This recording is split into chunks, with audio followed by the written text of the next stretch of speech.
Hey everyone, Trevor Navarre here with Razor, and today I'm going to be teaching you how to change the rear inner tube on the Rambler 16. This is a moderately difficult process and should take approximately 30 minutes from start to finish.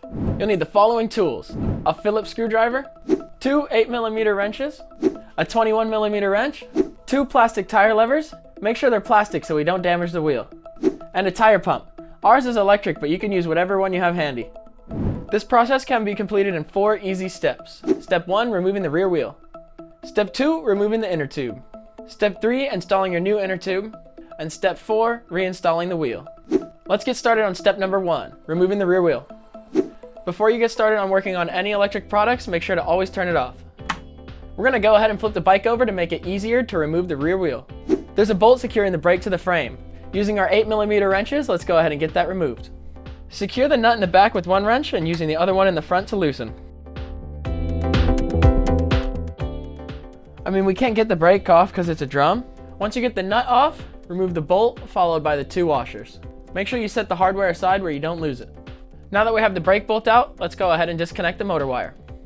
Let's go ahead and remove the wire from the groove so we have more slack to disconnect. Once we have slack in the wire, simply pull the connector straight apart. Using our 21mm wrench, let's go ahead and remove the axle nuts securing our back wheel in place. Make sure to always set the hardware aside where you don't lose it. Now let's repeat the process and take off the other side. Let's place this along with the other one from earlier. Now with the motor unplugged, we're going to remove the clip. Pinch and pull over to one side and pull straight up.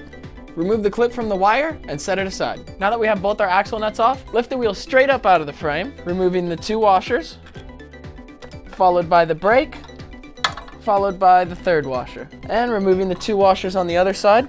Make sure we set all the hardware aside somewhere safe so we don't lose it. That concludes step number 1, removing the rear tire. Now on to step number 2, removing the rear inner tube. First, we're going to start by removing our dust cap. Let's go ahead and twist that off and set it aside so we don't lose it for later. To let the air out, push the pin in the center of the valve stem with your Phillips screwdriver.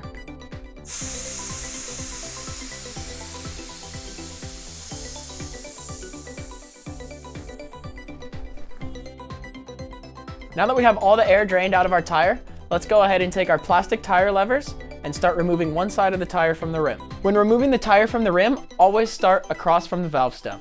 Place the tire lever in between the rim and the tire, creating a nice gap. Our goal is to get one edge of the tire on the other side of the rim. With our tire lever under the tire, let's go ahead and pry over the rim. Once we have the tire partially off the rim, we can go ahead and run the tool around the edge to get the first half off the rim. With our tire partially off the rim, we can go ahead and pull the rest apart by hand. Now let's go ahead and pull our inner tube out of the tire. Now that concludes step number 2, removing the inner tube. Now let's move on to step number 3, installing your new inner tube. Let's start by taking our new inner tube and removing our dust cap. Let's go ahead and put some air in our tube so that way it holds shape when reinstalling into the tire.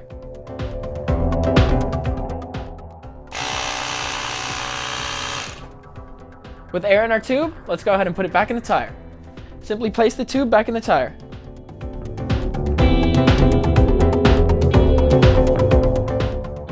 Now we can put our tire back on our rim.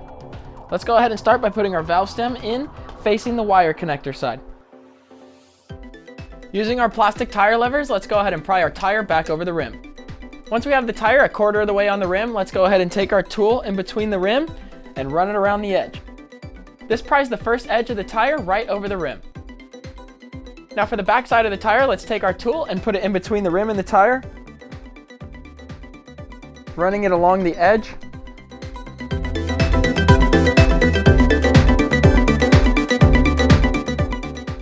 Now for the back side of the tire, let's take our tool and simply run it along the groove until we have our tire nice and secured on.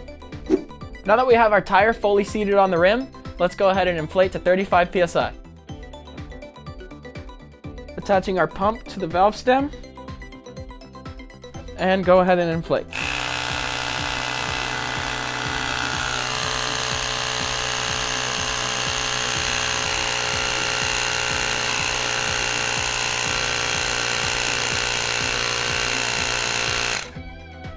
Once inflated, we can go ahead and remove the pump and put our dust cover back on. That concludes step number 3, installing our new inner tube. Now on to step number 4, reinstalling our wheel. Let's go ahead and start by sliding our first washer on, followed by our brake, followed by the flat washer and our tab washer. Make sure our tab is facing out. On the other side, install our flat washer, followed by our tab washer, making sure our tab is facing out. Now let's slide our axle into the frame with all of our washers on the inside. Now let's go ahead and reinstall our axle nuts. Hand tighten. We're just putting them hand tight for now. We're going to tighten them up in a minute. Now let's reconnect our motor wire. Simply find the 2 arrows located on each connector, line them up, and push together. Next, let's route our wires right back into the tabs to hold them in place. Now let's reinstall our plastic clip. Let's open it up around the wire and slide it right back into its pilot hole. Now that we have our motor all connected, let's go ahead and resecure our brakes. Let's go ahead and take our bolt and washer and slide it through the first hole, followed by our second washer, followed by the brake and tab. Once we have our bolt all the way through, let's go ahead and reinstall our nut. Using our 2 8mm wrenches, let's go ahead and tighten that down, securing the nut from the back with one wrench and tightening from the other in the front. It's very important that we get our brakes nice and snug. Now that we have our brakes back on and secured, let's take our 21mm wrench and tighten our back axle nuts.